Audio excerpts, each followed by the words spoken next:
Greetings, Kindred and Kindred Curious. My name is Rachel Cordell, and I had the pleasure of attending Darkness Emergent in Atlanta this year in November of 2025. I did actually attend Darkness Emergent in LA in May of this year as well, but I kind of missed out on the recap game, so we're not missing that this time.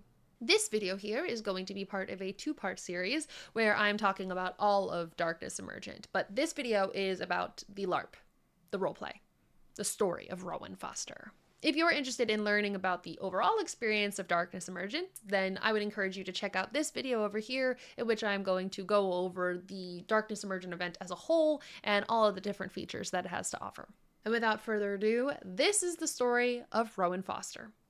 Part 1. The backstory. So before we get into the actual LARP event itself, I have to give you guys a little bit of backstory information, so when things come up later, you have the emotional character context to actually understand why things are significant. I will also be introducing some key players that will give you some further context as to how I know people later. At the beginning, Rowan was born in 1995 to a family consisting of a mother and father and two brothers in New Orleans, Louisiana. They were not the richest of families. In fact, they were pretty poor, and their financial situation caused a lot of relationship issues within the family and an unfortunately domestic abusive situation. The trauma itself is not defined, but all we kind of need to take away from that was that Rowan grew up in a not great household and dealing with a lot of trauma at a young age. So when the family ended up breaking up, the mother leaving the father and taking the kids, Rowan had a lot of trauma that did not get processed. In fact, growing up and through her adult life, she would do everything in her power to deny that trauma and escape it. And escape reality, too. She wasn't an addict by any means, but she would often engage in drugs and hallucinogenic substances and doing anything to leave this physical plane, eventually getting more caught up in spiritual practices, meditation, and the like, because those things felt like they had some kind of effect on people. People who needed healing or help would often go to psychics, for example, to deal with their own issues and also be connecting with something that was beyond this world, beyond reality, and beyond any of the trauma that Rowan ever had to deal with. So after getting through basic schooling, she got very into meditation classes and Reiki certification and psychic classes and connected with the spiritual communities of New Orleans. The thing is, anytime she would go to a psychic reading or have somebody read her card or her palm or whatever, these psychics would often tell her that in order to unlock her own potential, she would need to be addressing her own problems, which she did not care for. So she would go to another person, find another opinion, find anybody else who would teach her how to unlock her third eye and unlock her intuition and give her the reality bending abilities that she so desperately wanted. All of this denial and pursuit of psychic abilities led her all the way to South America to do one of those ayahuasca, spiritual trips solely on the purpose of enlightenment and trying to escape this trauma that she refused. And on her hallucination, she ended up basically being chased down by all of the things that she was denying. Until, in a way that you can't really explain, she tapped into something and broke through the hallucination. In front of her, the vision shattering like glass, she found herself back in New Orleans at a weird psychic shop that she had never seen before. And within, there was an entity who saw her and said, "Come to me." After recovering from her ayahuasca trip, she ended up back in New Orleans and was searching for that psychic shop, to which she found it, and found the kindred lurking inside. The kindred who owned this psychic shop was a Malkavian by the name of Berenice Gravois, who was a spiritual practitioner who would actually put on the masks of different spiritual practices depending on what client was coming in. So a little bit of a swindler, but would also use the powers of Auspex and the Malkavian premonitions to deliver news to them. But she had a dark secret. This Malkavian had an addiction to embracing people. That's a masquerade breach. That's a problem. Berenice had tapped into the vision that Rowan was having back in her trip and connected to her and targeted her to embrace her. And upon that embrace, Rowan desperately was very excited to continue to learn more about whatever she was experiencing from Berenice. This relationship goes on for about 5 years, while Rowan is basically a thrall to this woman, helping to feed her addiction, while at the same time a bit of an apprentice in Auspex and learning everything that she can, because it is all she has ever wanted, was to disconnect from reality, to learn how to be a psychic, and to also help other people, because she does have this desire to have nobody else go through what she was going through. And in 5 years, there develops a problem in New Orleans where there seems to be this grand plot of arson on what appears to be homeless people or the mentally ill of New Orleans. One thing that I need to mention is that in these 5 years, Rowan was very isolated. She did not learn anything about the Camarilla. She didn't learn about Anarch. She didn't learn about tradition. She didn't learn about other kindred, really. All she knew is that this woman made vampires and liked doing it. And what she did with the vampires after she made them was that she put them in the sunlight to burn so she didn't have to deal with them anymore.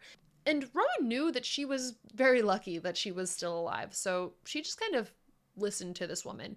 She was happy learning about being a psychic, and that's all she cared about, regardless of if she was drinking people's blood or not. She did not care.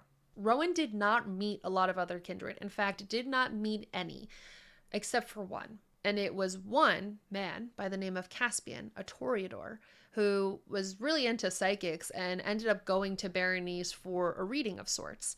Upon meeting Rowan, it wasn't the best of introductions, being that Berenice was very cold and like, stay away from my child and don't talk to her. But Caspian was pretty concerned about that relationship, but because he needed something from her, he didn't really press the situation and ended up just leaving her. Because what else would you do, right? And that's where we meet Ida. For those of you who don't know who Ida is a character played by my dear friend Syrinx, and if you want to learn more about her and her experience in LA, I would encourage you to watch this video here. But for those who want a brief understanding of who the character is, Ida is a Ravnos Camarilla character who is very cold and calculated and like an assassin, basically. I honestly don't know all about her because that is who the character is, and honestly is part of the relationship that Rowan and Ida had through Atlanta, so we'll learn more about that later. But Ida is this beautiful assassin character who finds out that there is this masquerade breach and sees all of these arson attacks and is like, that's not kosher, and ends up tracking it down to Berenice's psychic shop. So Ida meets Berenice, and because of all of the new kindred that are getting embraced and basically let to burn in the sun, Ida takes that person out immediately. And when Rowan comes back from wherever she was, I imagine off doing an errand or potentially courting Berenice's next victim, we enter the shop to find Ida, teeth in Berenice's neck, diablerizing her. So Rowan doesn't know that diablerie is bad. In fact, this is the first time she's ever seen another vampire that wasn't Caspian. And she's just kind of like, hi. Ida thinks that Rowan is a threat, but upon seeing that this is a harmless little baby, effectively, she decides that she's going to take her in and hopefully help her find a home, if not teach her about kindred society, at least get her involved. Ida dubs Rowan a new member of the Camarilla, and we begin to move towards Atlanta, where there is the next gathering of kindred, along the way which we bring in another character named Raphael, who we will meet more later. So with all of that in place, we descend upon Atlanta for the actual events of the LARP. Part 2, Thursday night. Meet the Authority. Okay, gang, get ready for the long haul, because The rest of this video is a lot. Before we even get to the LARP, I have this fun little envelope given to me by the storytellers. So we open it and we get this fun little tattoos and a letter. And I will read the letter to you all now that it is not a secret. Hello. Thursday, after arriving in Atlanta, your character suffers an irrational itch on their skin at a visible location of your choosing. Upon examination of that spot, you find a sigil carved into your character's skin that you have never seen. Your character knows instinctively that it is wrong, and the more your character thinks on that sigil, the more they feel a pressure on their mind. It says, the tattoo prop provided is a temporary tattoo. You may apply it or just carry it around with you. We all applied it, by the way, everyone who had this. There does not seem to be a way to remove the tattoo. Not even Mask of 1,000 Faces, an obfuscate discipline, will hide it. Starting Friday throughout the game, you will receive Discord notices or messages. These notices may hold vital information. Signed, Storyteller BJ. Thank you, Storyteller BJ. So we get these fun little tattoos that I decide to put on, this part of my neck, but I also actually put one on my knee because this dress I was wearing, I could show my knee and I thought it would be fun. And it kind of curled around my knee like Hercules, so I felt like I had a Hercules knee, which was kind of cool. But anyway, that's how the night started. I got a fun little tattoo. And to go into this a little bit out of character, this was part of a thing that they were trying out called the Bad Thing, which I really hope they continue because this was a lot of fun. So I show up with this. Should I put the tattoo on?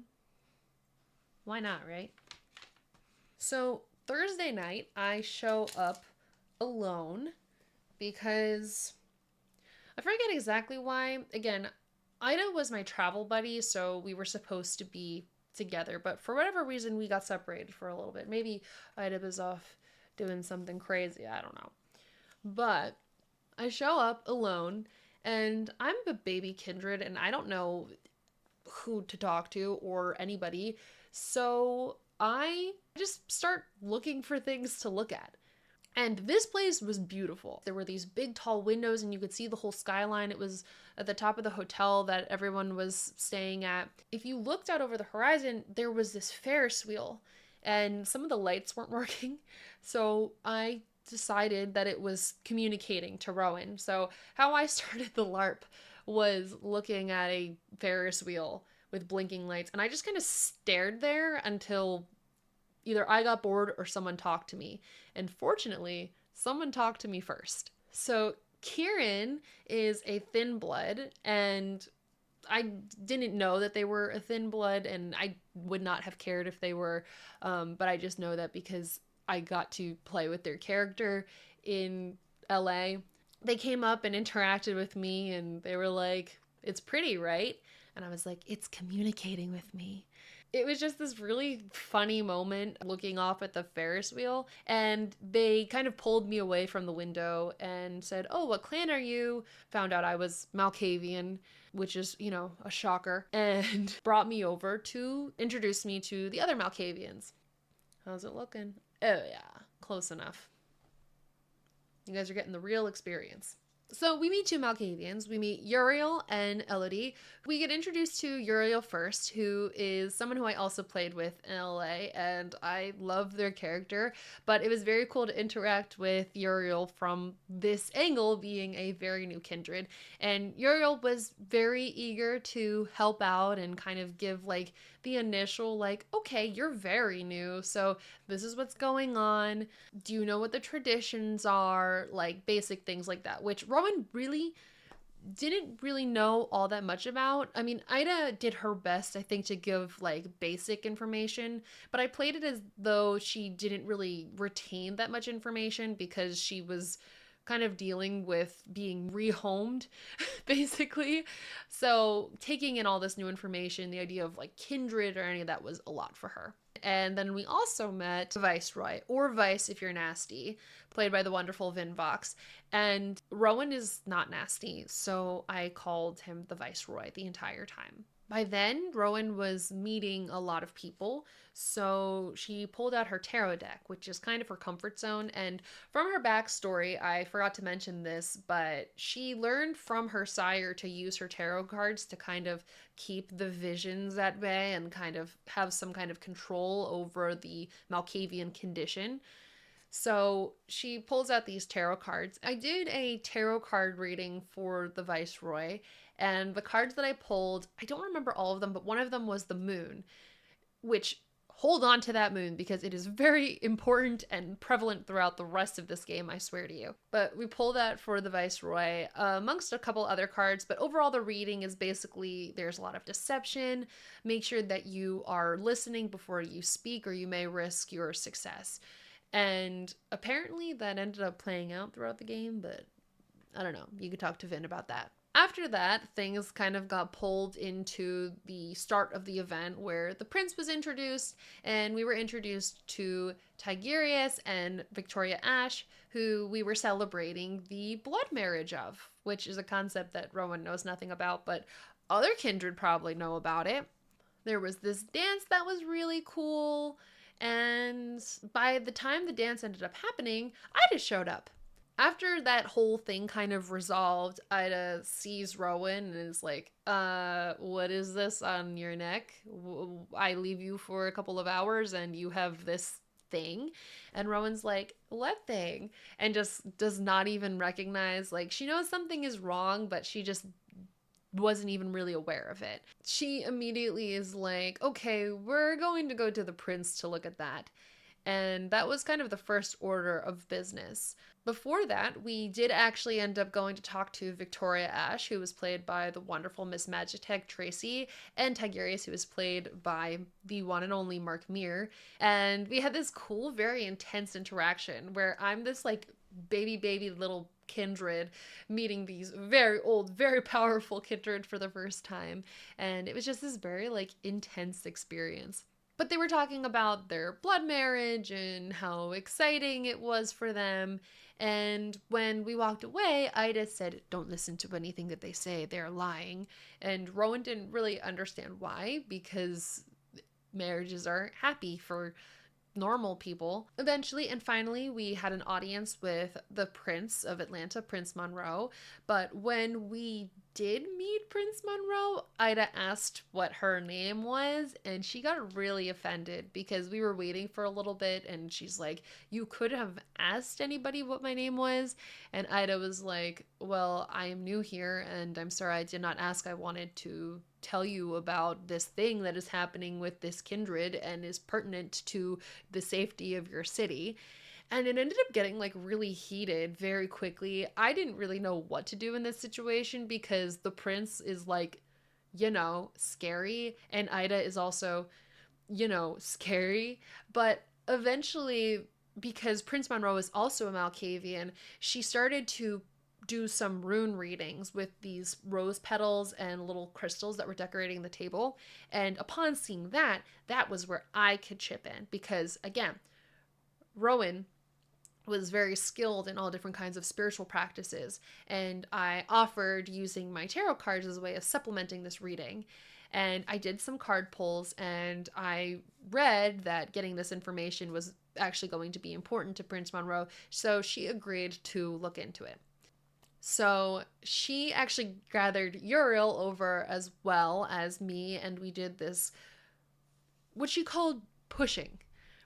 Now, Rowan did not know what pushing was, and frankly, Rachel also didn't know what pushing was either, but basically we were getting pushed into the cobweb, which, for those who don't know, all Malkavians have access to the cobweb, which is this kind of network between all of them in which they can communicate.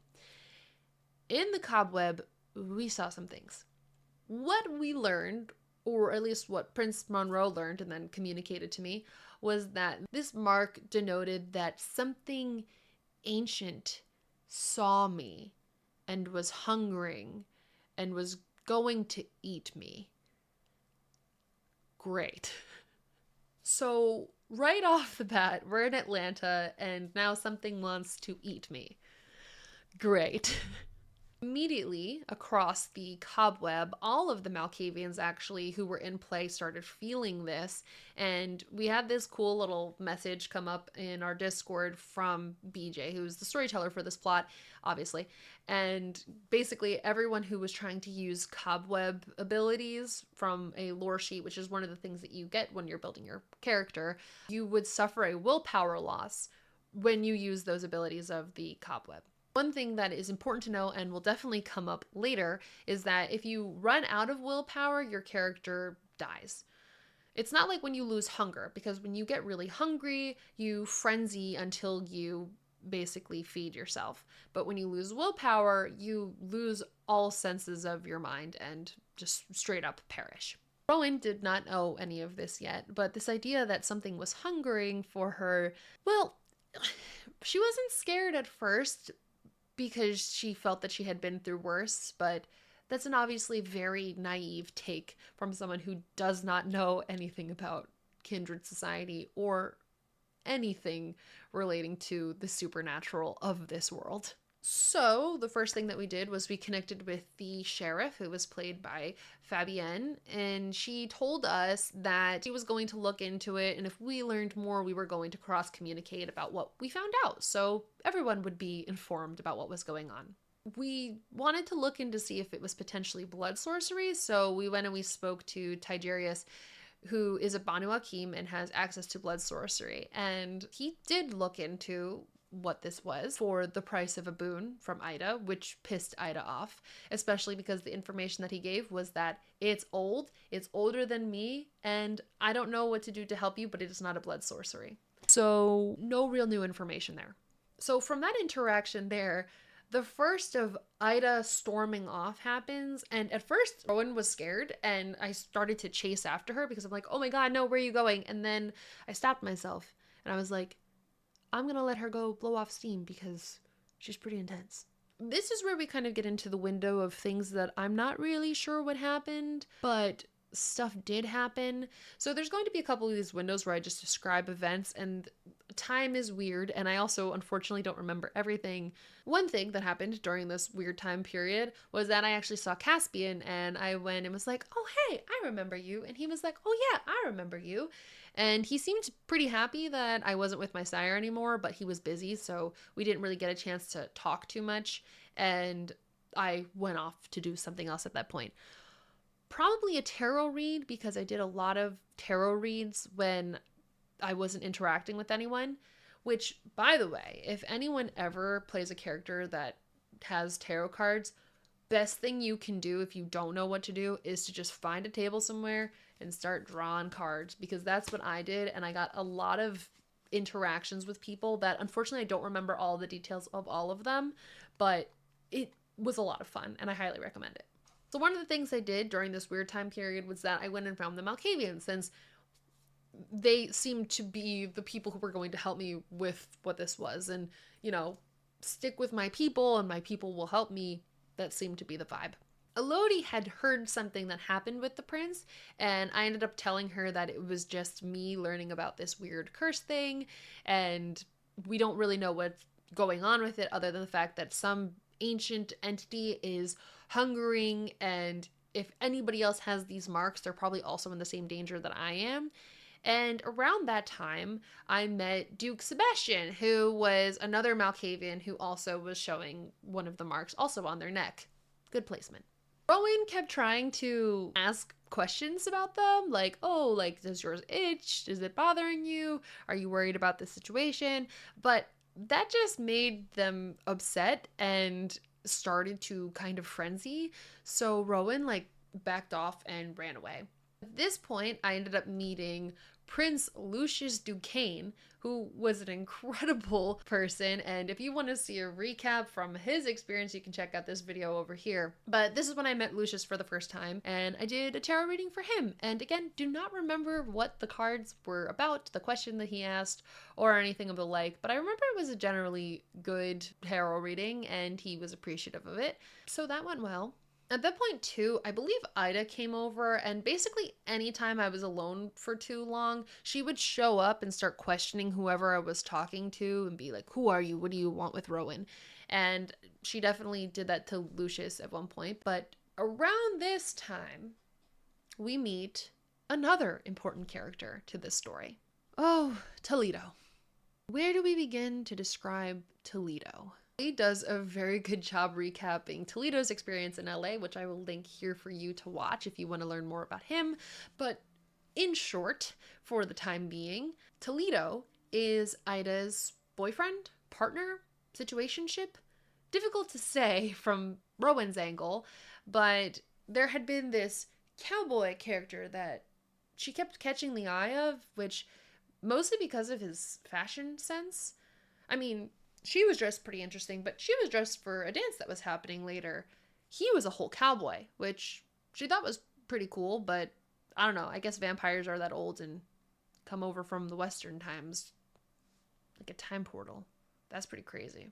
But at this point, we officially meet Toledo, to which he's like, "Who is this?" And I'm like, "Hi, I'm Rowan. I'm diseased." And he's like, "You're what?"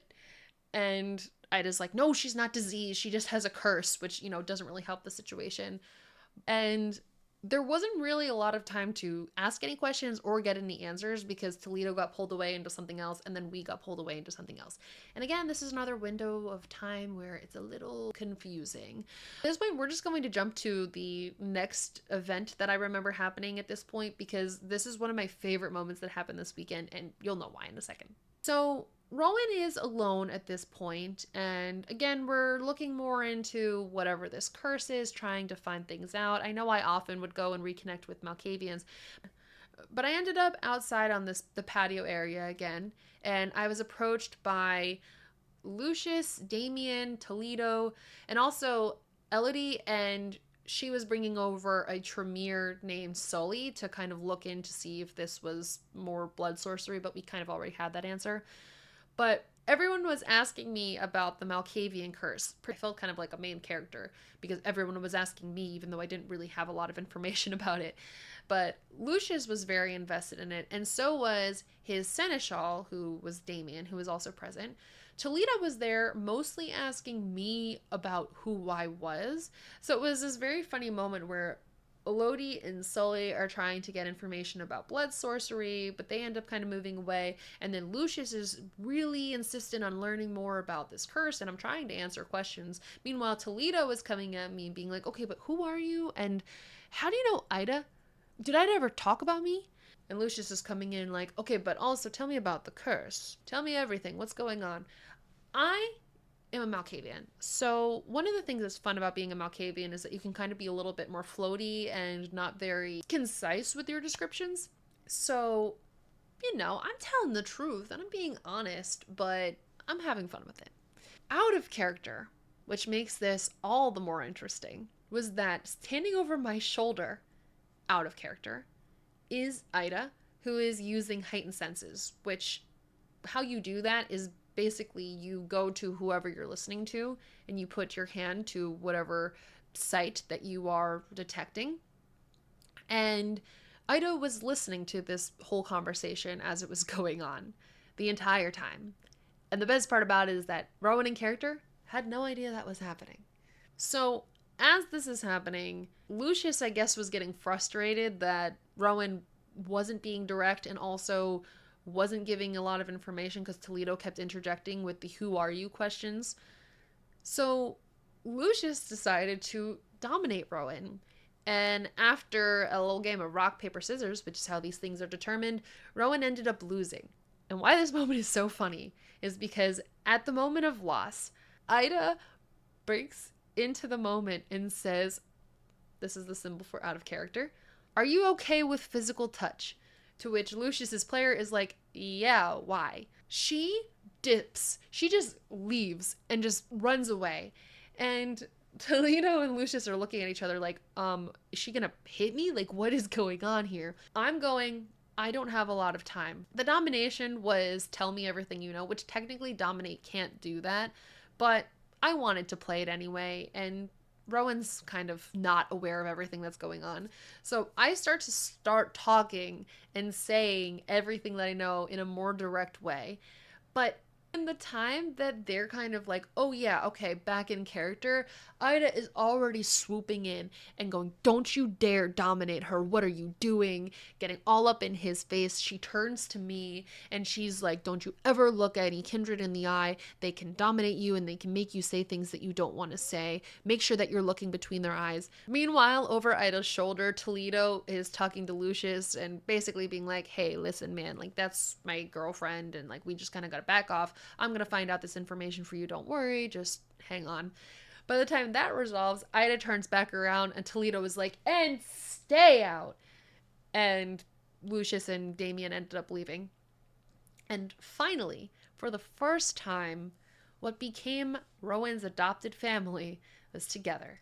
So with all of us all staring at each other, Toledo is still very like, so who are you? How do you know Ida? How did you meet?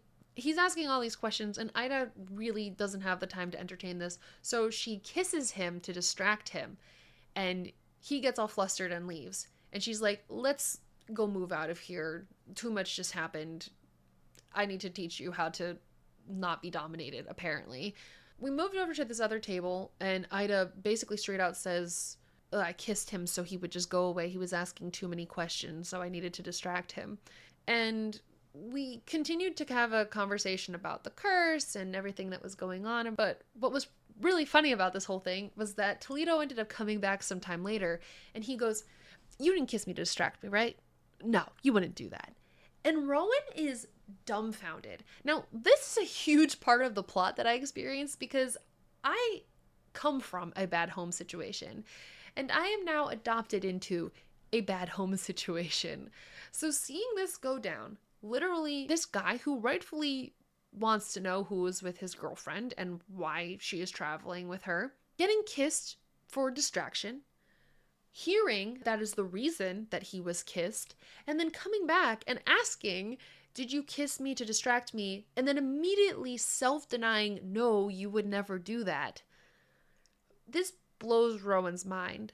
And she is going right into these people need help mode. This relationship needs help. This is not a good situation, and I'm going to do something to solve it. So Toledo's like, look, I just need to know who you are. Is it okay if I use telepathy on her? He says to Ida. Ida looks at me and says she can say whatever she wants. And Rowan being like, that sounds interesting. Yeah, you can use telepathy on me. I have nothing to hide, because she legitimately has nothing to hide. So Toledo uses telepathy, which is an ability which you get to kind of read the surface thoughts of the kindred, but if the kindred is consenting, he can go further, which he is, and he does. And I knew that he was looking for, like, how did we meet? I decided to show him the moment that Ida was diablerizing her sire, because that's fun. So I described the moment of Rowan coming into the shop and seeing Ida hunched over her sire with the blood on her mouth, looking up almost as if she was going to attack. But a pink snake slithers across the vision and stares at Toledo and pushes him out of the vision. I don't know why I chose a pink snake. It just kind of looked like a pink snake to me. What I was wearing at the time was more pink. But he kind of gets like, oh, okay, there's something going on here. At this point, my attention got turned away from the table because I was talking to somebody else. But I know that they had some kind of conversation behind me. Something about, oh, okay, you're trying to help her, I guess. So that's good. That means you're a good person, right? Which pisses Ida off because she doesn't feel she's a good person, and she leaves. I believe at this point, actually, what I was distracted by was the sheriff brought over a third person who was affected by what this was, and that was a player named Amaryllis, who I didn't really get to interact with her that much, but she had this beautiful blue underbust corset that she wore the entire weekend, so I always knew how to find her, and I just needed to compliment that because it was just so beautiful. So I turn back around and Ida is storming off again, a theme of the weekend. And I look at Toledo and I say, so why do you let her walk all over you? Which totally came out of nowhere and just slapped him in the face. And he denies it because, of course, he denied everything that was going on so far. And while he was annoyed by that, I decided to offer a tarot reading because maybe I could give some better insight for him about what was going on. So the cards that I remember pulling for this, one was the moon, again, this idea of deception. The Magician, which is a card for manifesting. And then there was a third card. Overall, I remember the reading being like, this relationship is deceptive and you are manifesting all of the problems that you are finding in it, which he didn't really like. He was like, okay, well, this obviously isn't working because you need to be reading for Ida and Ida isn't here. So let's go find Ida so we can do this reading. So we go and we find Ida, and I started to do the card reading for them, but at that point, it was the end of the night and the party was over, and it was time to go dance. So cards got held for a little bit later. Part 2B. So after Meet the Authority, we went over to Seraphin, which is the after hours social RP event for the evening, which is kind of the first opportunity for people who aren't of the elder ticket level or higher to get into their character and have these little RP moments and also dance and have some fun.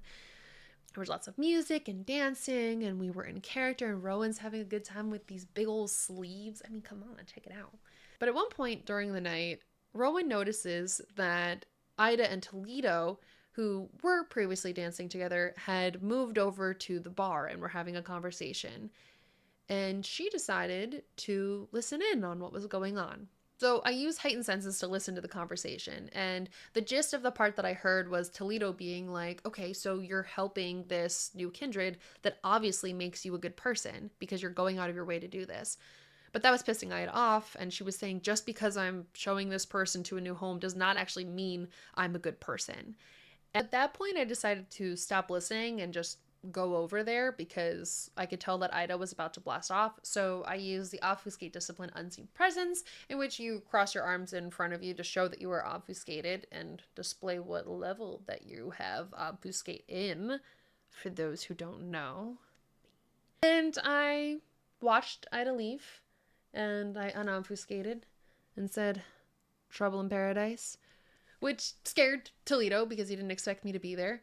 But he was like, she's just a little upset, but she's fine. And Rowan offered the tarot card reading again since they didn't get to really finish what was happening before. So Toledo was very much in the mind that Ida had to be there for the reading, but Rowan decided, okay, if you really want both of your essence to be involved in this reading, just blow on the tarot deck. So she got Toledo to blow on the deck, and she got Ida to blow on the deck to put both of their essence into the cards, and we dealt more cards. And the reading, again, these cards were just drop-in truths and reading to filth the entire weekend.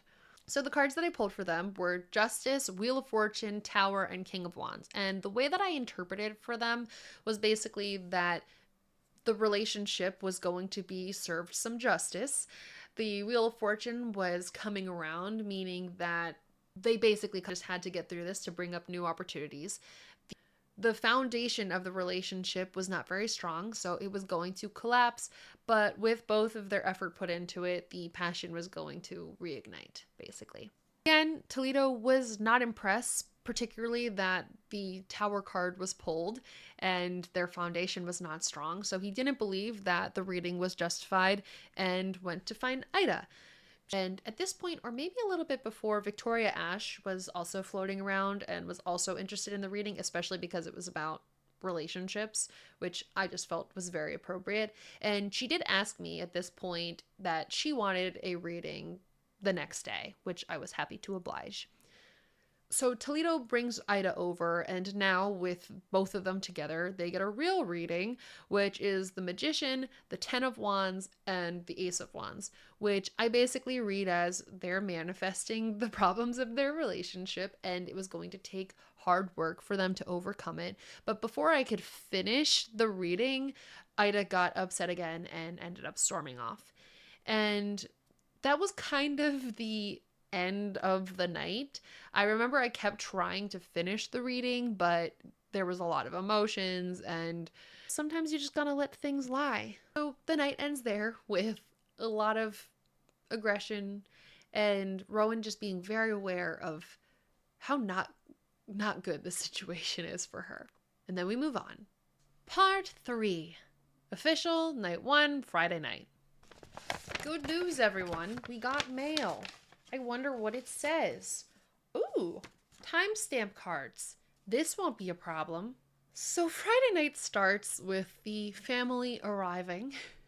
And I say the family because we literally arrived in like a triangle pattern with Toledo on one side of me, Ida on the other, and me in the middle.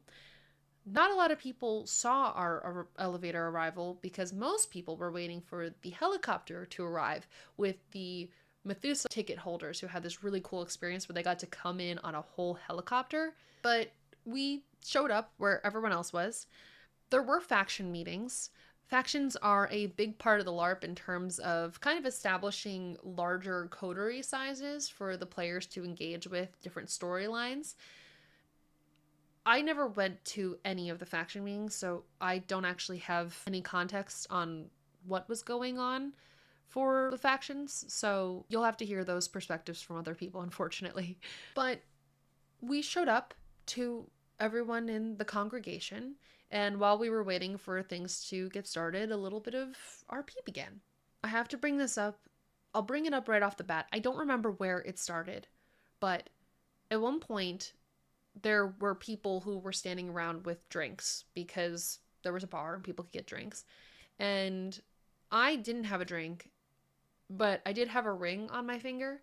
So I started cheersing people with just a cup in my hand. And just because, Malkavians, right? I just started cheersing people and drinking, which I just kind of wanted to see how many people I could get to drink from their cups, and it did work for a lot of the time, but I just kept the bit going for a while. So that was just something I need to mention. Was not really plot relevant, but just something fun that I was doing.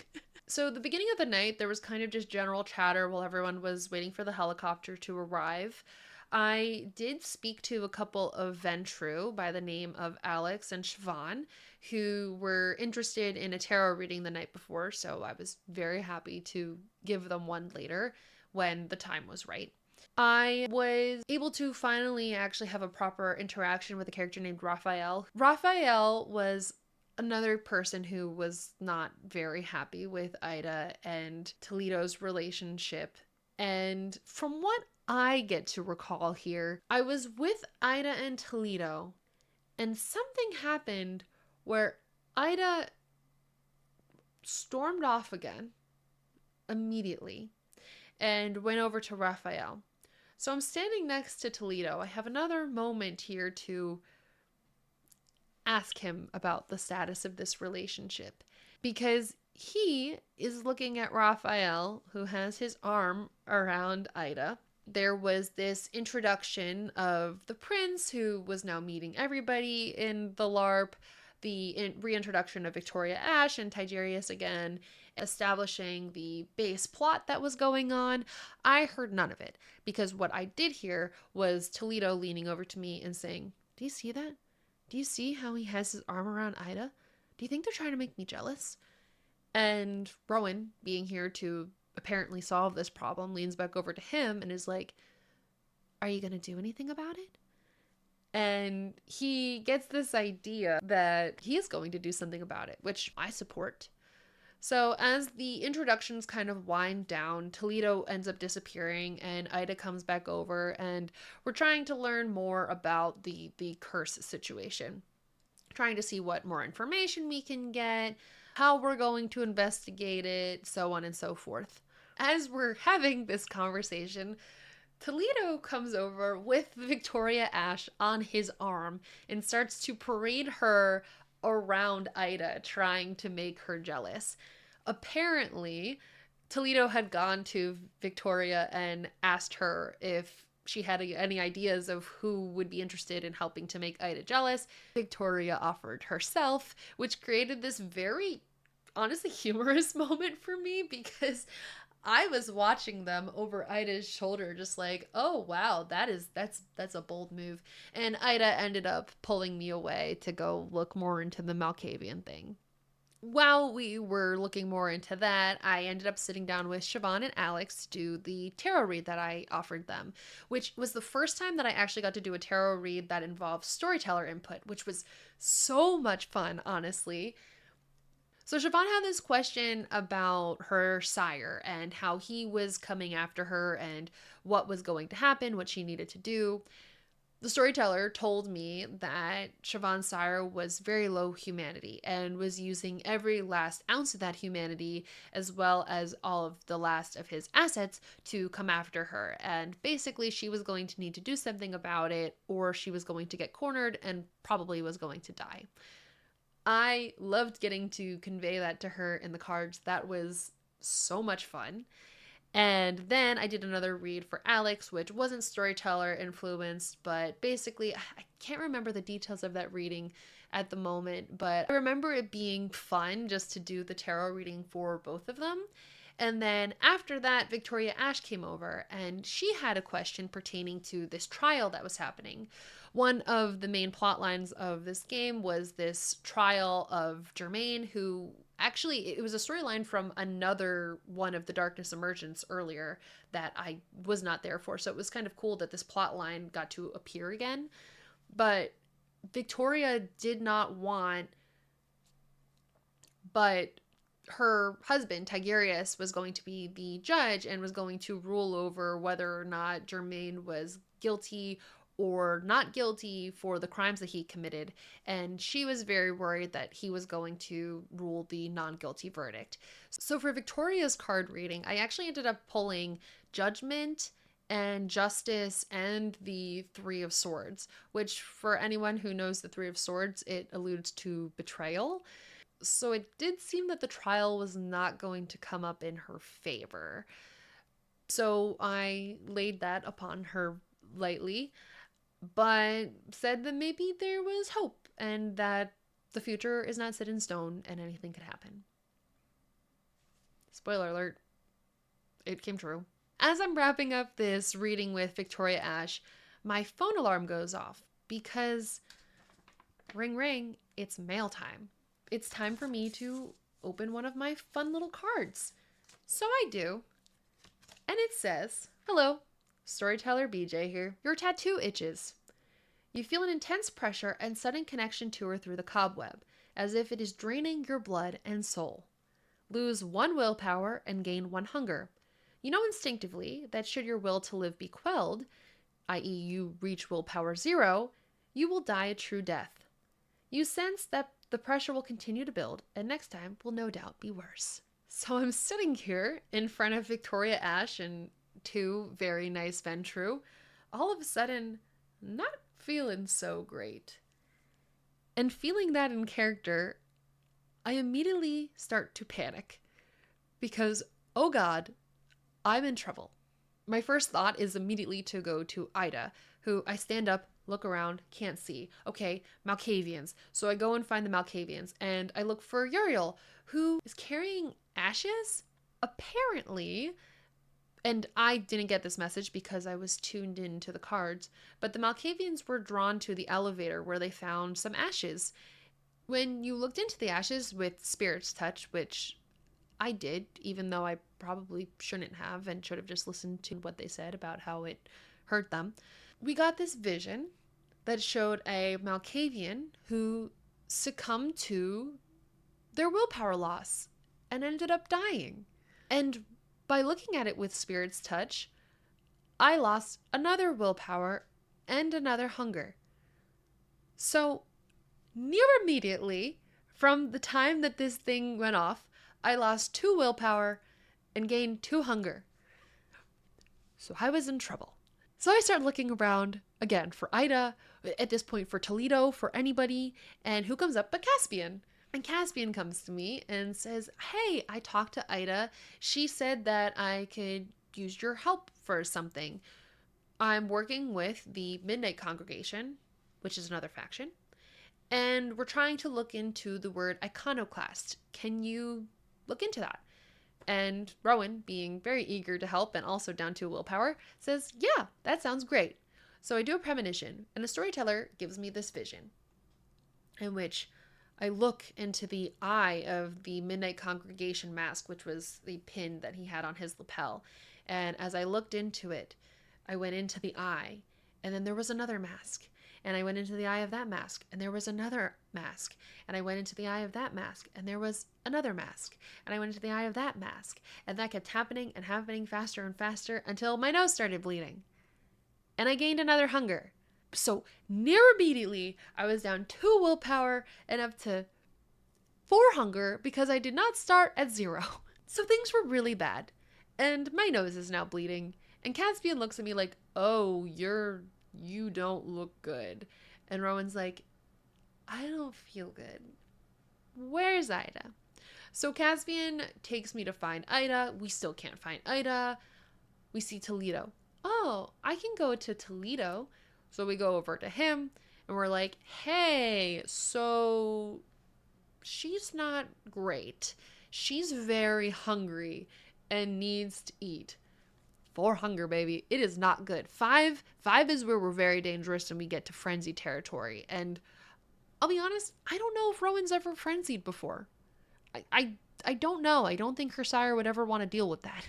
So Toledo, who happens to be about to go on a mission with the Second Inquisition, is like, oh, okay, I'm about to go on this mission. Maybe it's bring your kid to work day. Maybe you can come with me and you'll feed on some Second Inquisition guys. And I love this because I made that video before going to the LARP about would I survive the Second Inquisition. So Rowan is like, oh, I did a read about them once. If I were to fight the Second Inquisition, they would deceive me and then I would die. And Toledo's like, okay, we're not bringing you then. So we're trying to figure out what's going on. He's like, oh, I have a herd. I can feed you with my herd. So he goes to feed Rowan with the herd. She gets her hunger down a little bit. But that doesn't really resolve the willpower situation. In fact, when he brought up the Second Inquisition, despite the fact that I said that I was going to probably die from them, I was like, yeah, I would love to go fight. That sounds like so much fun, because the idea of losing your willpower, you become very agreeable effectively and just kind of losing your sense of self. And that was the only way I could think to convey loss of willpower, because it's not like, oh, I'm more hungry. It's, no, I'm losing willpower. How do you convey that in character? So that didn't really get translated at that point, but my hunger situation was fixed for now. So Toledo goes off to fight the Second Inquisition, and I'm just kind of left to my own devices for a minute. At this point, we enter another window of I don't know what happened, but something did. And there was this reading that I did with a player whose character name was Mr. Night Sky, who had this little owl. We did a reading that was really cute, but eventually I find Ida again, where she's talking to Cynthia Murray's Nosferatu character, and I kind of just ran up to them and went, Ida, I'm in danger.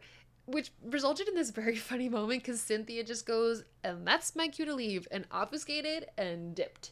And I described that my nose is bleeding, and Ida's just looking at me like, what happened to you? And she's like, is this the curse? Is this more of you getting like eaten? And I'm like, no, but I am also in trouble because I got really hungry before. And I'm trying to like communicate that. At this point, Toledo comes back from his mission too, and he's all blown up. He literally, I guess, exploded or something. He's like covered in soot. His clothes are all messed up. And I'm like a mess because I know that there is more of this willpower loss and hunger that is coming for me, and I'm just trying to communicate things. So Ida at this point mentions that she's really hungry from everything that happened on her mission, and Toledo's also really hungry from everything that happened on his mission. So they go off to feed together, but not before sharing a kiss on the way out, to which Rowan is like, whoa, and leaves.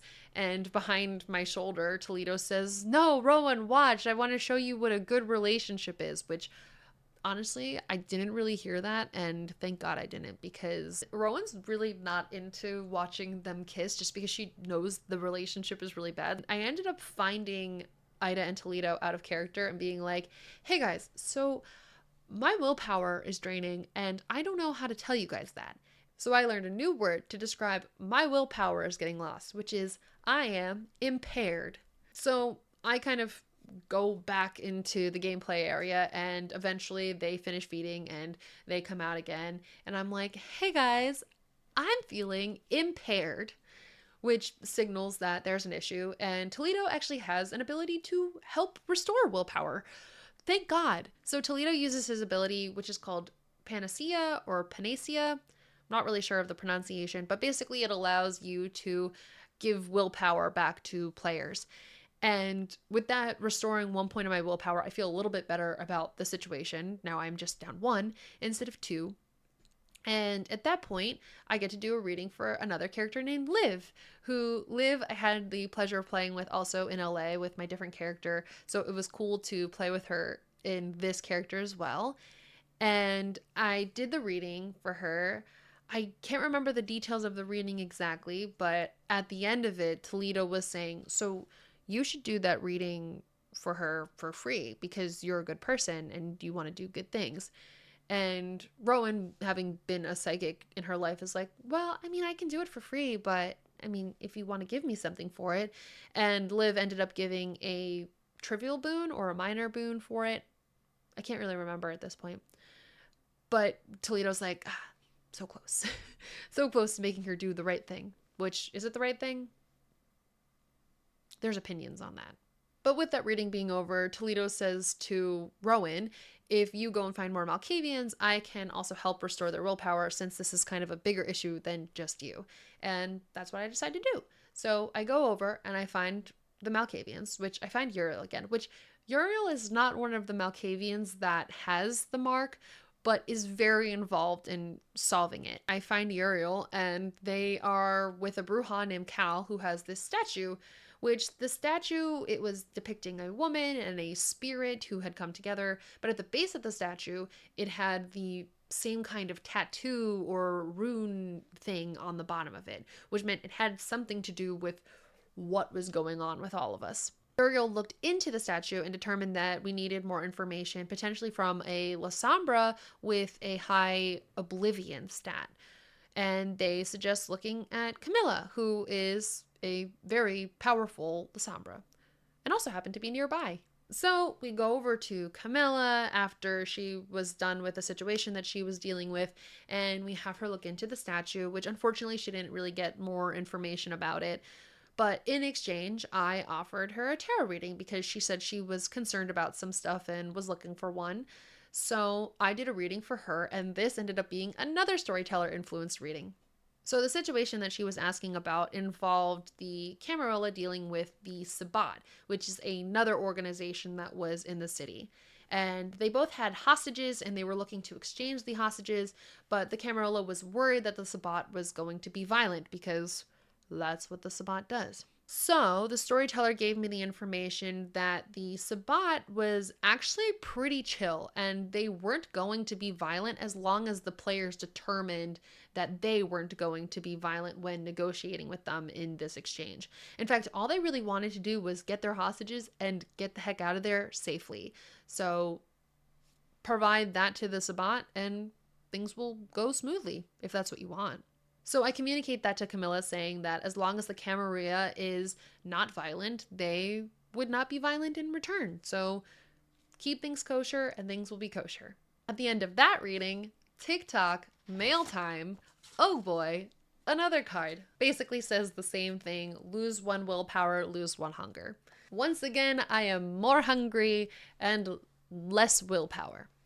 Great. So now I'm kind of stressing out again. I mean, I have a life support, but I don't know where he is. Oh, he's over there in the corner having some kind of situation. Oh, I almost forgot also. The Viceroy. not Vice, because I'm not nasty, was also there at this point, and I did pull another card for him, and I did once again pull the moon. It was kind of crazy that it happened again, specifically for the Viceroy, and he was pretty like wild about that. Again, I forgot the rest of the reading and I forgot the question that they asked, but once again, I pulled the moon for him, and in general, just pulled the moon. It kept coming up. It was pretty crazy. But Ida ended up coming over, and I was telling her that I was feeling more hungry again and feeling more impaired. And she starts telling me that she hears this humming that's going on and feeling deep regret, and starts blurting out about how she diablerized her sire and felt really bad about it. And I'm like, whoa, what's going on? Apparently, she was cursed. I didn't know this, so I was like, hey, can I do Spirit's Touch on you to kind of see if I can figure out what's going on? And I do that. And the storyteller comes over and narrates to me that I start hearing this humming and I start feeling this regret.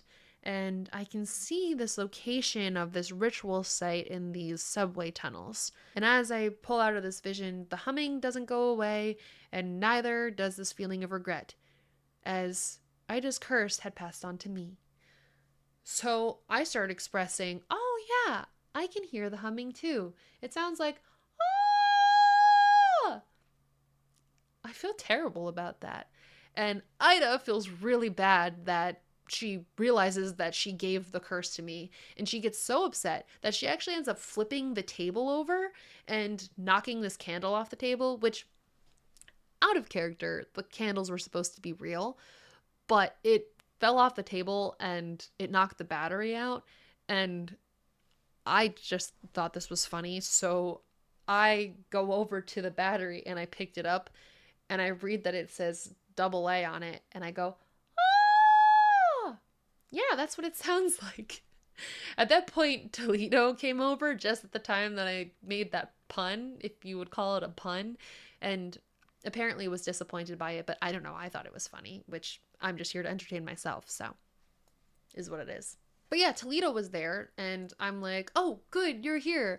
I'm still feeling more impaired, so I need you to help me out again. And he goes and he uses the Panacea discipline again, which I should describe too. In order to do that, basically, he needed to do something that made whoever he was helping feel comfortable. So for me, he was doing tarot readings, and earlier he did a tarot reading with a couple of cards, which was honestly really like a really sweet moment between the characters. And at this point we go over, and again, he's really happy for some reason. I didn't really know why at the moment, but he did another tarot reading for me, and this time he pulled the sun and started to describe how the sun was in the sky and really bright, and that scared Rowan because the sun was going to burn and kill her. So I climbed underneath the table, and he joined me under the table and we finished that reading. Again, I was down a couple of willpower, so he asked me if I needed any more, and I was like, yes, I would definitely need some more. So he did another reading for me, this time pulled like 12 cards, and as he had them in his hand, Lucius came over, apparently. Now, I did not know this at the time, but while I was doing the reading for Camilla, Toledo and Lucius and another group of people from the Epicurean faction were on this mission where they found a body by a river, and it had this like drugged blood in it, so they were all high. So in the middle of this reading that he's doing for me to help me restore my willpower, Lucius comes over, and I thought they were gonna fight. Like, it seemed like that kind of energy, but the next thing I know, they were like hugging and crying and saying how much they loved each other, how much they cared for each other. It was a lot. But then he went back to doing the tarot reading, and also started describing that the images were coming off of the cards. Apparently it was just that he was high, but me, being a Malkavian, thought that something was wrong with my cards, so I actually got kind of concerned about it, which was kind of funny. So after my reading ends and I'm feeling better, I'm with Toledo and we're going around, and he started like helping a lot of people. There was another person who came over who needed healing. So Toledo did the panacea discipline again, but started doing math. And when that player asked, like, hey, do you want anything in return? Toledo's like, no, no, don't worry about it. Like, I'm doing this because I'm a good person. And kind of showed Rowan, like, what he was talking about doing things for people just to make them feel good. And that player goes like, wow, that's like really awesome, you're a really good guy, thank you so much. And I think in that moment Rowan like really understood why Toledo was the way he was, like why he was so eager to help people. Because through everything that was happening, again, the earlier part of this night was so chaotic with the loss of hunger and willpower and everything that was going on. The night before, having seen Tigurius take a boon from Ida in exchange for the help that pertained to the curse that was on her. Like, Rowan didn't even take a boon hit, it was Ida that did. So seeing all of that injustice effectively and lack of like doing things for the good of each other, seeing Toledo do this showed her that maybe there is something to just doing things to be nice for people. After that happened, we met this Tamisi who was coming to Toledo to cash in a boon because he was looking for these Herald cards. One of the plot points for this evening was that people were trying to get these Herald cards to try and claim the position of Herald in the Atlanta Camarilla. And we didn't have any, but I did have tarot cards, so I offered a tarot card reading to him. And I did this little tarot reading. Again, don't remember what the question was, don't remember what the answer was, but I believe his name was Gregory. He gave me a Seraphim coin in exchange for the tarot reading, which was nice. And then also when we were sitting there, another person came over, and this was a La Sombra by the name of Pastor Joseph.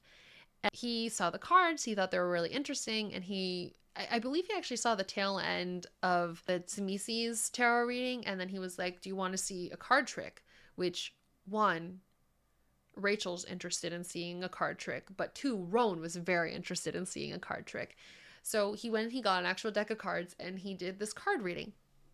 Now, out of character, I love magic and I love watching magic and I like to like figure out how things are. So a lot of magic has been spoiled for me by my own research. But it was one of those magic tricks where the magician knows what the card is the whole time and is just guiding you to pick the right thing. Probably just from how deep in character I was and how I had been blown all over the place with my willpower and hunger and emotional levels and everything. The first time he did it, I was genuinely like, whoa, that's crazy.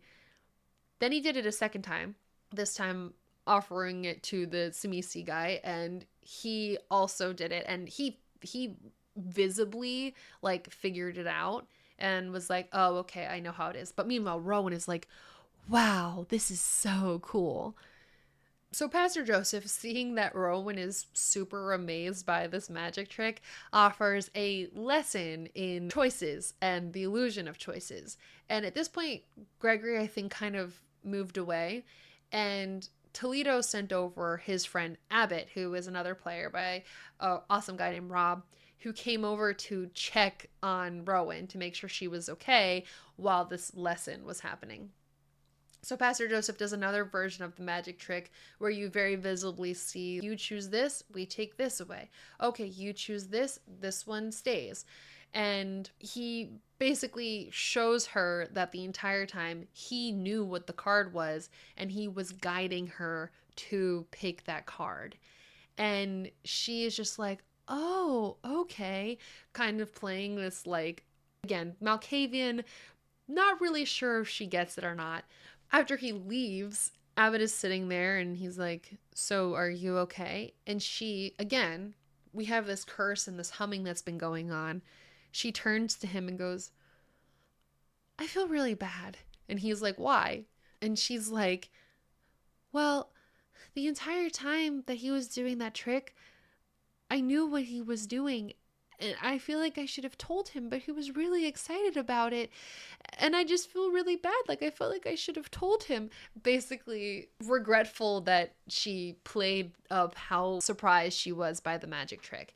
And the reason why that was happening was because Rowan's sire, Berenice, was a swindler. She would often use magic to deceive people. So she knew all about magic tricks the entire time, but she was amazed that she was getting to see it here in Atlanta from this pastor. So it was this kind of a cool moment where I got to play into my backstory, but also create this kind of funny moment where I got to play so amazed and then actually reveal that I knew what was going on the entire time. But from that point, the end of the night kind of came about. We went back over to Ida and Toledo, where we kind of reunited at the end of the night. And then part of the plot, Victoria Ash got a really nice painting, which was very beautiful. But that was where the night ended. Part 4, Official Night 2, Saturday. So the evening started with the envelope once again. Same envelope, but new cards. So these ones I was a little interested in. And again, all of these had different timestamps on them.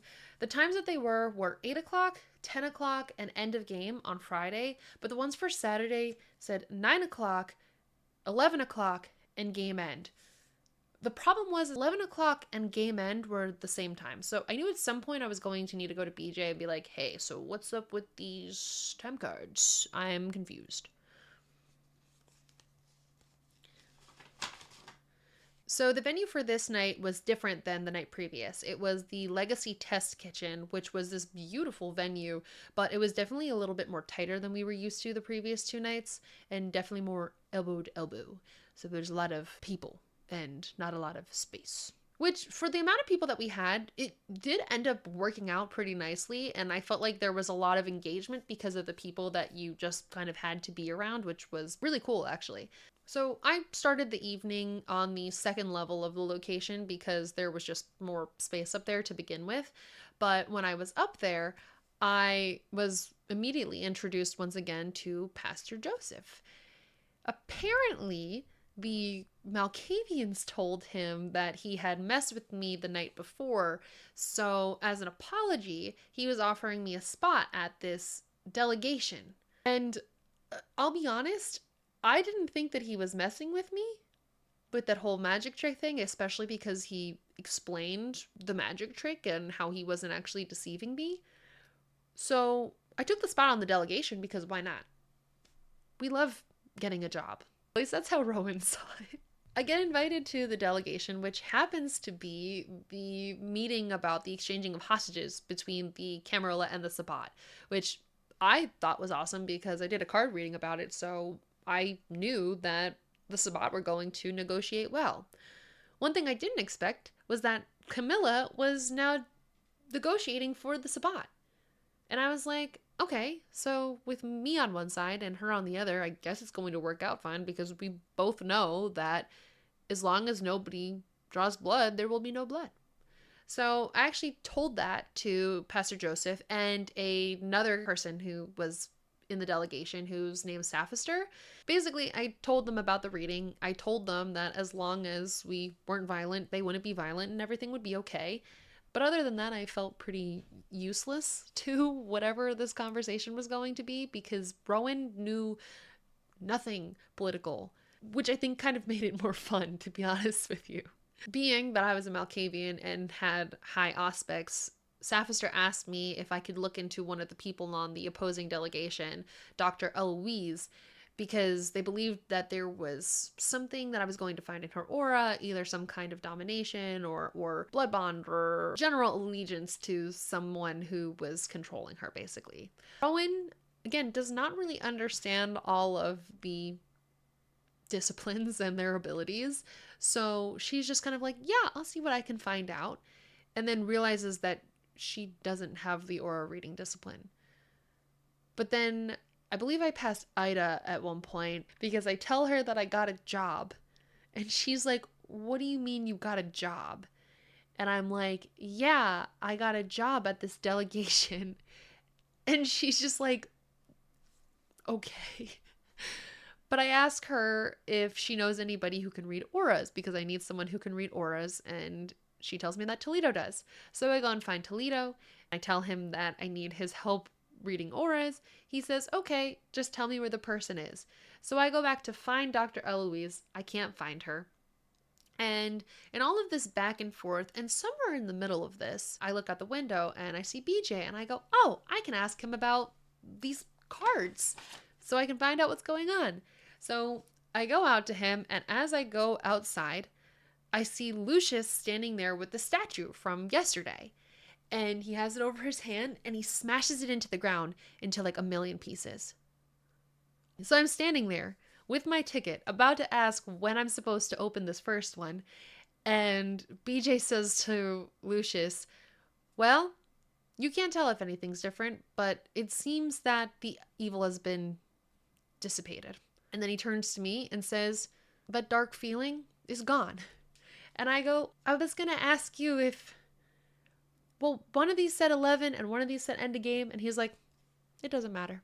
So it was pretty funny that like this moment that I end up like trying to figure out how this was going to resolve ended up showing me how it was going to resolve.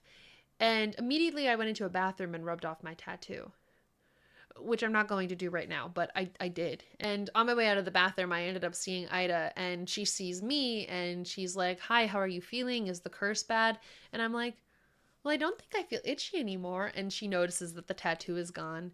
And we basically resolved that the curse has been broken. So that was good. I did get a piece of the statue. It did not happen in character, but this was her. It was her, and then this was a piece of the ghost that was holding her. Thank you, Lucius, for giving this to me. I will cherish this forever. I feel like I should put a little piece of the tattoo on it. I don't know. But isn't that cool? It really did smash into a million pieces. I was actually like a little like, oh, that's crazy. But I digress. We go back into, I'm trying to find Toledo to look into Dr. Eloise. And as I'm doing that, I find Ida and Toledo again, and they're fighting. Like having a full-on argument at the base of this like beautiful staircase. And when I tell you that Rowan was so freaking like excited to see this relationship coming to a head where they were actually kind of talking to each other, I immediately go and listen in. So this was mostly out of character, but also kind of in character. So when you're doing heightened senses, again, you show what sense that you are heightening and that you are not actually present. The thing about this location, because it was so small, they gave out these little fans that had like yes and no on it. They were mostly to communicate silently to kind of keep the noise level down. But I was holding on to my sign. I was holding on to my tarot cards. I'm trying to like show that I'm listening and I'm not actually here, and I'm holding my sign, and the cards start falling. And I swear to God, once again, the moon fell out.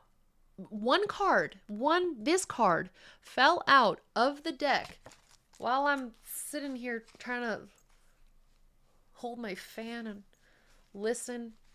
It was a mess, but it was wild because I'm sitting there listening, again, out of character. As the card fell, I looked right into the eyes of Raphael, which I don't know if I said this yet, but he had also been disinterested in their relationship and wanted them to be apart as well. So the fact that it fell out in front of him was just very interesting. Uriel was also there and saw it too. We had this like shared moment of like, incredible. I can't believe this has happened.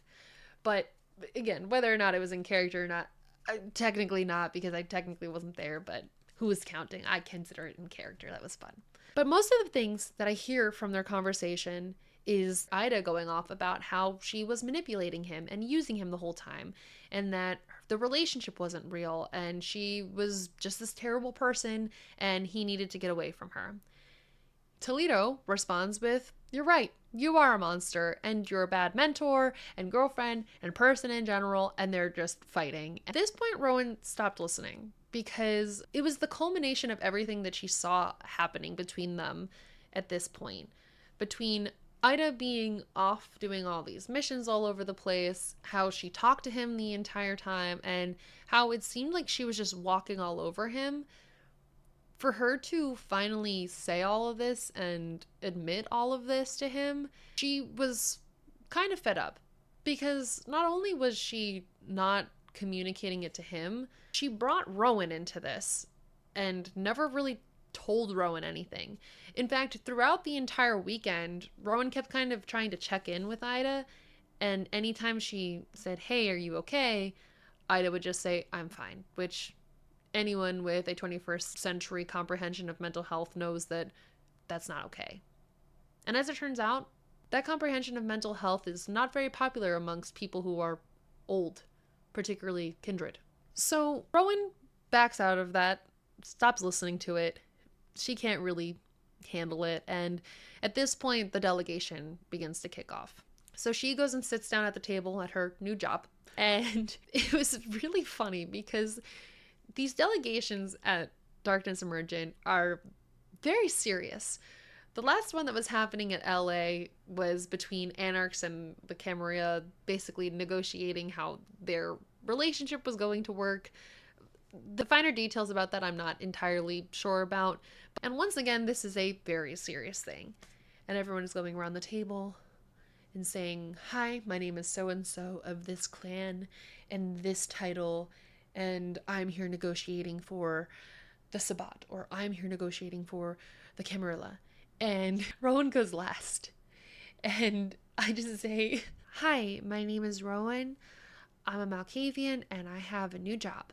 And everyone just kind of looked at me like, okay. But the delegation kicked off, and I never ended up reading the auras of that one woman, so that was kind of a mystery, but I did my part. I told them about the card reading, and I told them that as long as they weren't violent, that the Sabbat weren't going to be violent. I did actually check in with Camilla before the delegation as well. Again, she was now on the Sabbat side, and when I found that out, I did actually go and check in with her. So I didn't tell her that I was going to be on the delegation for the Camarilla. I don't know how she reacted to seeing me sitting at that table, but I just kind of thought that was a funny little moment between us. Whether it was for her or not, I don't know. But throughout most of the delegation, they're all talking a bunch of serious stuff, and I'm just sitting there, like, flipping cards out and reading them and kind of just like, and, like, making faces and stuff like that. Unfortunately, this whole thing kind of ran right up to the big event of the evening, which was going to be this trial of Germaine that I talked about earlier that Victoria Ash was interested in. Toledo actually ended up being involved in the case, so that was really good energy for him to have this big fight with Ida and then go right into this very serious court case. I wonder how that played out. Not my concern. I was mad at both of them. But the delegation got paused for the time being, and I was kind of free to reap the aftermath of whatever that fight was and find Ida. I did find Ida, and Ida was ignoring me, and I didn't really like that at all. In fact, at one point, I'm standing there and just staring at her, being like, "You need to come talk to me." And she kind of just kept making eye contact and then going back to the conversation that she was having and making eye contact and then kind of looking away. And I'm just staring at her. And at the moment, I was standing next to Raphael. I was like, if you want to hear that conversation, if you turn your back to them, you'll be able to hear better. And I'm like, no, if I want to hear, I'll just hear, With Ida not reciprocating my need to speak to her, that really pissed Rowan off. Because, again, this person offered to help Rowan, was going to help her find a new home and help her figure out this kindred stuff. I basically threw a little bit of a temper tantrum and decided, I know how I'm going to get Ida to speak to me. I'm going to put myself in danger. So as I'm looking at Ida and talking to Raphael, I look to my side and I see this dark corner, literal just dark I don't even know how it was so dark over there. It was just very dark. And there was a La Sombra priest who was there praying. He looked dangerous, which was perfect for me. So I asked Raphael who that is. Raphael says that it is a La Sombra who is looking for offerings, I believe was the word that he said. So I went to go and sit down with this Lasombra priest, which Raphael came over with me. And I don't actually remember what their character name was, but the player's name was Nox. And just a fantastic experience because he sat in the corner the entire time and did this character the entire time. It was really freaking cool. So I go over with Raphael and I sit down across from this Lasombra, who the player's name was Nox. Fantastic player, just very cool aura and energy that he brought to this scene that I got to experience.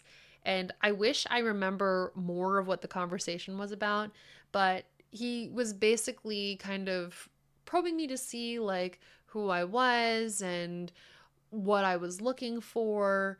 And Rowan basically was just looking to see what he wanted and what he was trying to get from people because, in her mind, she was going to use this situation to cause trouble and potentially bait Ida over. So, this whole conversation ended with this very cool moment where he showed me my death and did this very cool thing where he touched my hand and then these tentacles came out and went into Rowan's eyes and she saw and felt the moments of her death. And he described to me that it was going to affect me where in like 5 minutes I was going to have this like very visceral experience. And it left Rowan very intrigued because in her backstory and her history, she had studied under a lot of different spiritualities and religions and all of this. And this was not like anything she'd ever experienced before. So she stood up and was very taken by this experience and went outside hoping that it was going to draw Ida to go in and care for her like she had done anytime that she had gotten into trouble previously. With that, she got up and moved outside, hoping that Ida was going to follow her. Rowan found herself at this table outside, pulling all the cards that corresponded with her life and what led to her death and all of this stuff. And as she's pulling all of these cards and having this like deep psychological moment, again, she's still cursed too. So it's really messing with that feeling of regret. And all throughout this too, especially dealing with this couple who had this poor relationship, it was very reflective of her parents and how she dealt with them and how she ended up just pushing all of that away in favor of searching for things that wasn't really helping her, in fact, causing her more trouble.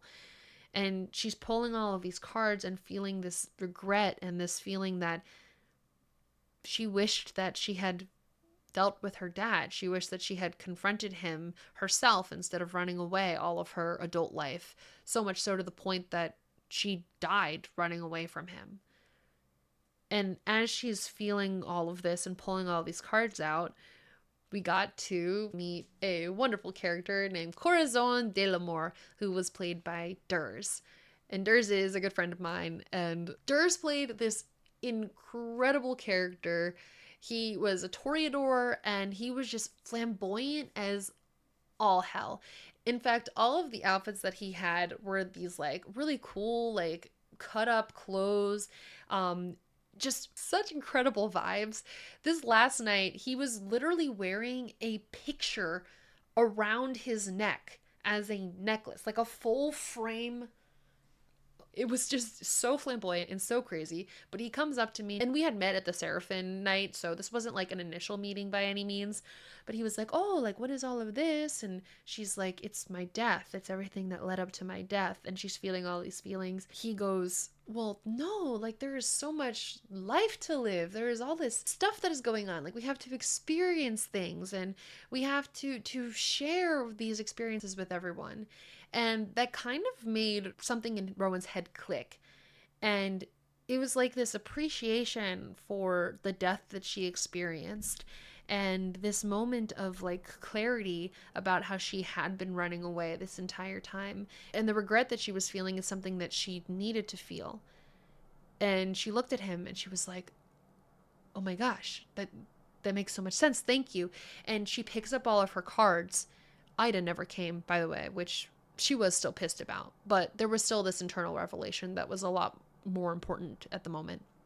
So she picks up all of her cards, and I decided that I wanted to go give a tarot reading to the Lasombra priest. So I rushed up the stairs and I go to him and I say, "Can I give you a card reading in exchange for what you gave to me?" And he was like, well, like it doesn't have to be an exchange. And she says, no, I need to do this for you. And he asked a question, when will the Church of Cain be reformed? And I don't remember exactly what cards I pulled, but I remember doing a reading that basically implied that there is this rejection of new things coming to the church that needs to be overturned for more understanding of these new things. Not to say that the old needs to be pushed away or not appreciated, but it needs to be combined with the new energy and new things that are coming to the church.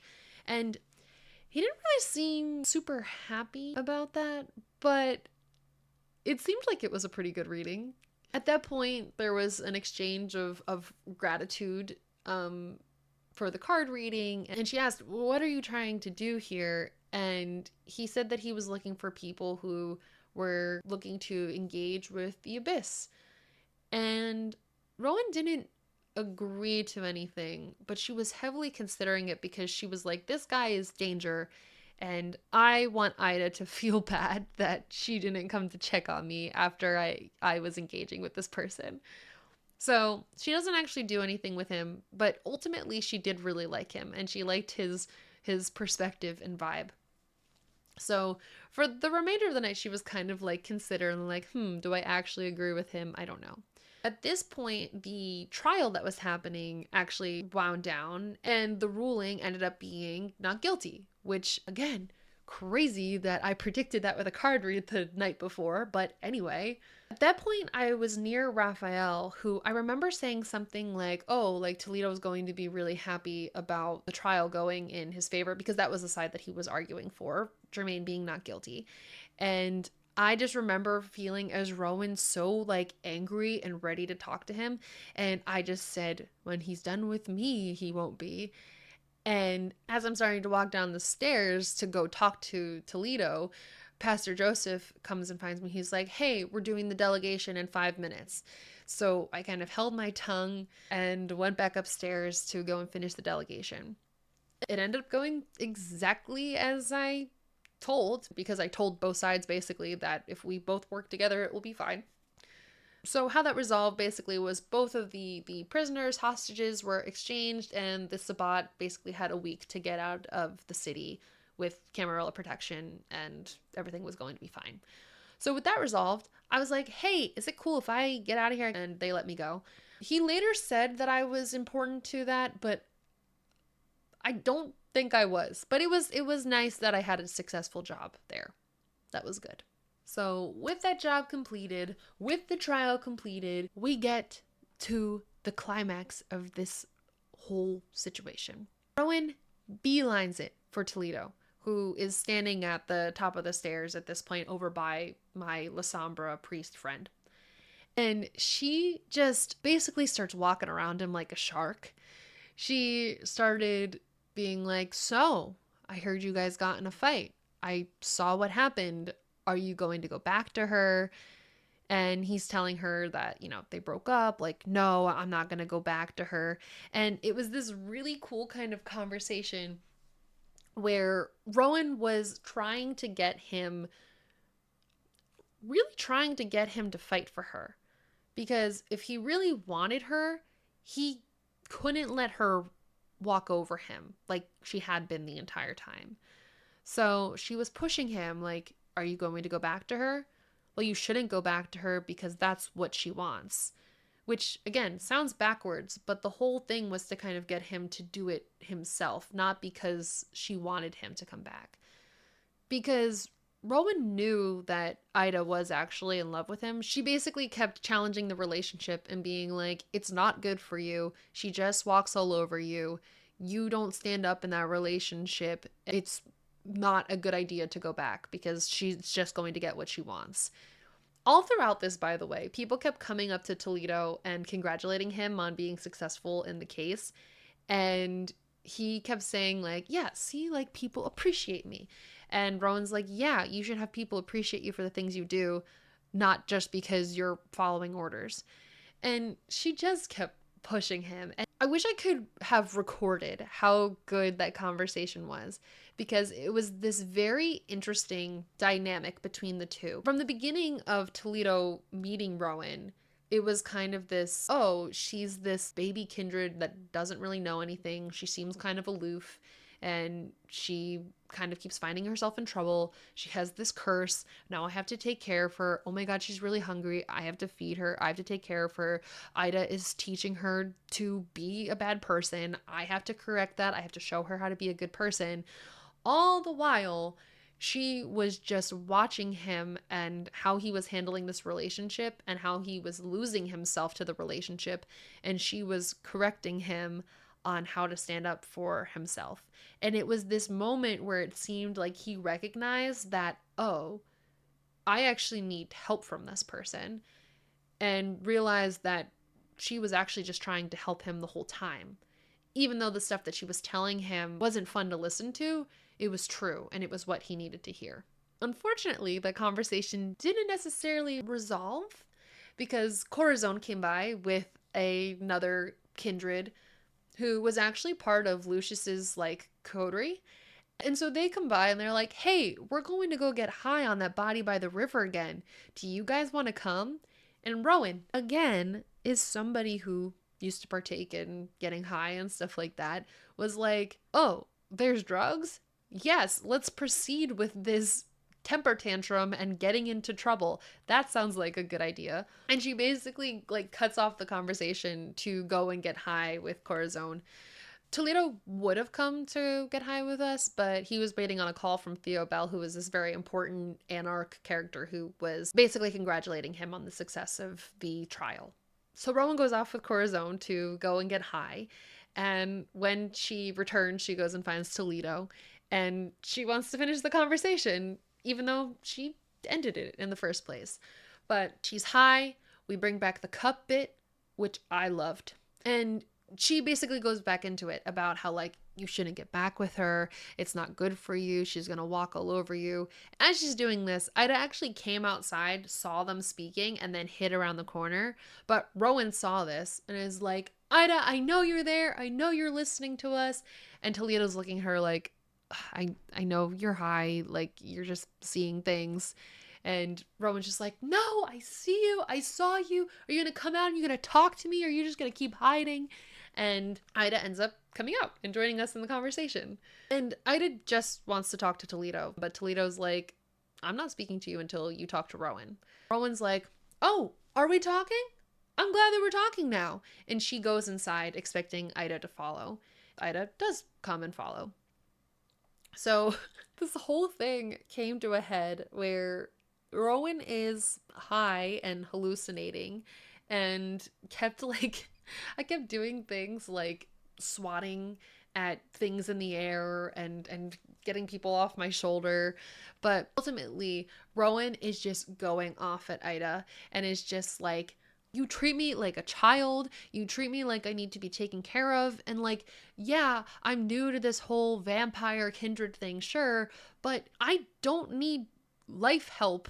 You guys need life help. In fact, when I saw you, the first time that I saw you, I saw your heart. It looked like a coal. It looked like a hard little dark rock.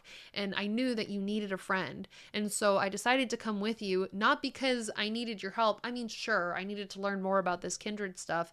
But ultimately, I felt like you just needed somebody. So I wanted to come with you to give you that kind of friendship. I didn't realize that I was going to see your boyfriend that you didn't even tell me about, and that you were just going to walk over him the entire time, which he doesn't deserve that. If you love him, you need to treat him like you love him, and it's clear that you do. I can see that you do. You need to apologize to him because he doesn't deserve anything that you gave to him. The conversation resolved when Ida basically apologized to Rowan for not talking because she just has a difficult time with her emotions and she doesn't really know how to express things, which was clear with how many times that Rowan asked Ida if she was okay, and Ida just said, I'm fine. But it was clear that Ida still just really needed a friend and someone to give her patience to understand when she wasn't able to communicate her emotions appropriately.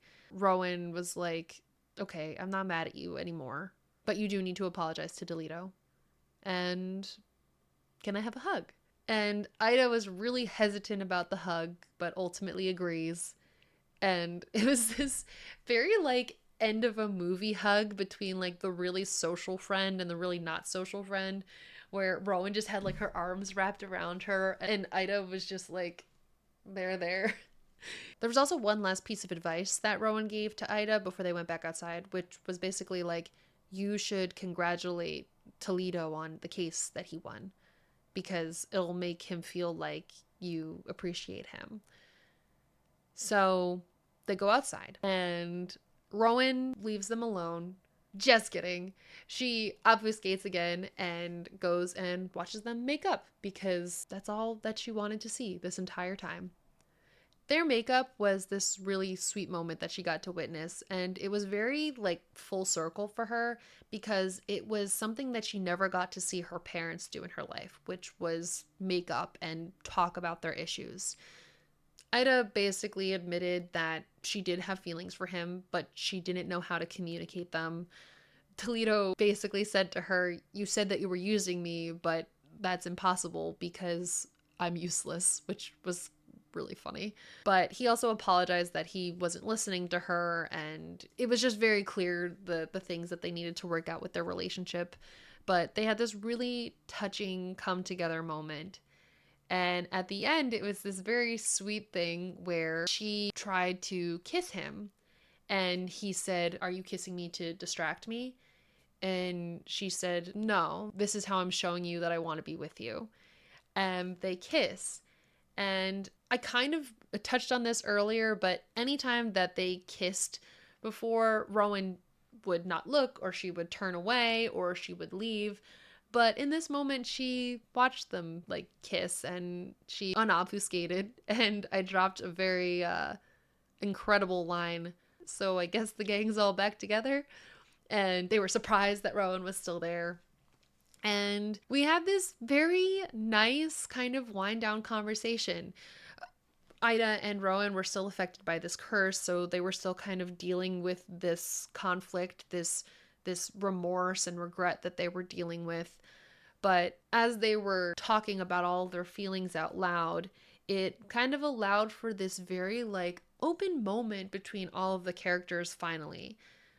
Again, throughout this entire LARP, the amount of times that the moon card came out, which I'm missing another reading that I did with the Viceroy, not Vice because I'm not nasty. I pulled the moon 3 times for them alone. And again, the moon literally fell out in front of their fight when it was happening. It was crazy.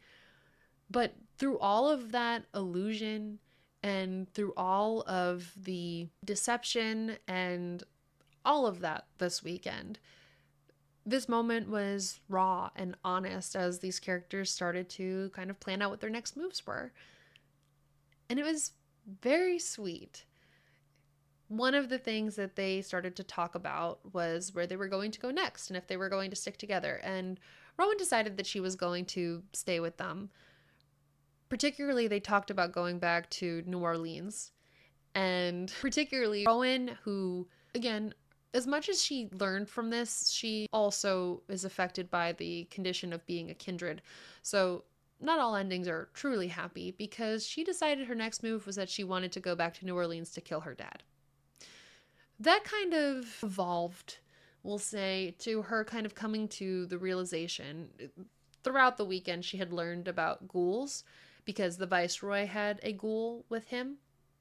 So learning about ghouling and knowing how it felt to be under a blood bond, at one point she goes, "What if I ghoul my dad? Would that make him finally love me?" And it was this like really simple moment at the end of everything, but very raw and very sad. It was like all of the learning that she had done about kindred and how their relationships work or don't work just kind of solidified how she would never have a good relationship with her dad.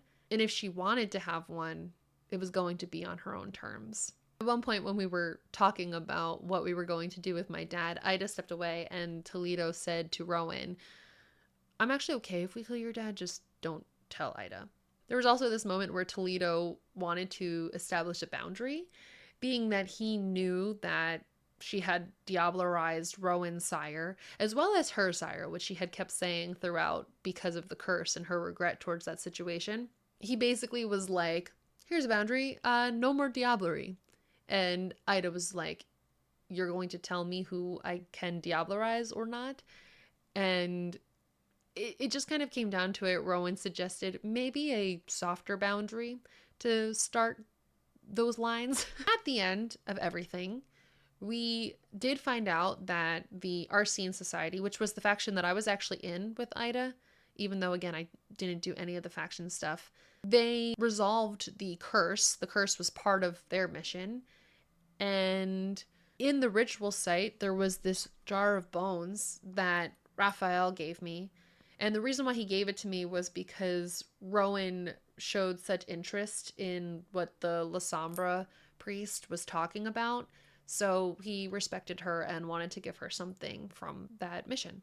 One of the last things that ended up happening too was Ida picked up Elodie because she and Ida had vibed really well during the Arsene missions.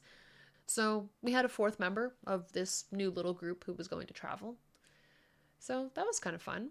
So with all of that resolved, the curses lifted, both the one applying to the Malkavians and whoever was affected by the regretful humming curse. Our little group walked off into the sunrise to go to New Orleans and kill Rowan's dad or maybe ghoul him. To be determined. Do you see that? Do you see that candle? That was a bigger candle when we started this adventure.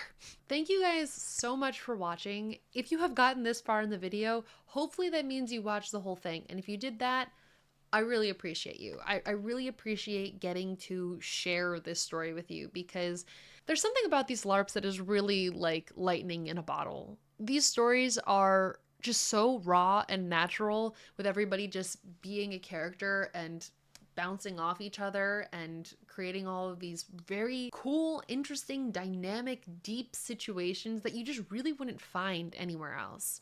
I just can't believe it.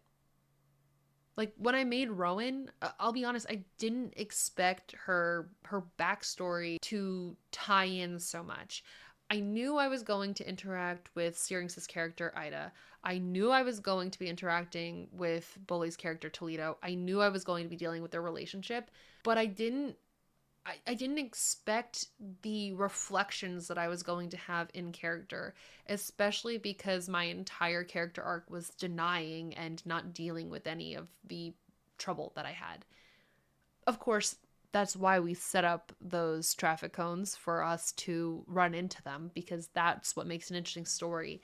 But LARPs, man.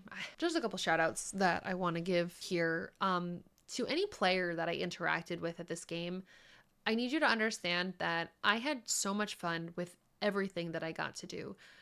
Whether I mentioned you or what I did with you in this video or not, every single moment I had was really impactful, and I loved getting to play with everyone. It was just such a charming experience getting to explore this character through everybody else who I interacted with. Thank you so much for being cool. I love Darkness Emergent for the community. I will say it to wit's end, to willpower's end. Just this community is so awesome. Need to shout out BJ for this incredible bad things plot. This Malkavian curse thing, wherever it is, was so much fun to deal with. Very threatening, very scary. I was almost dying. So good job, I guess.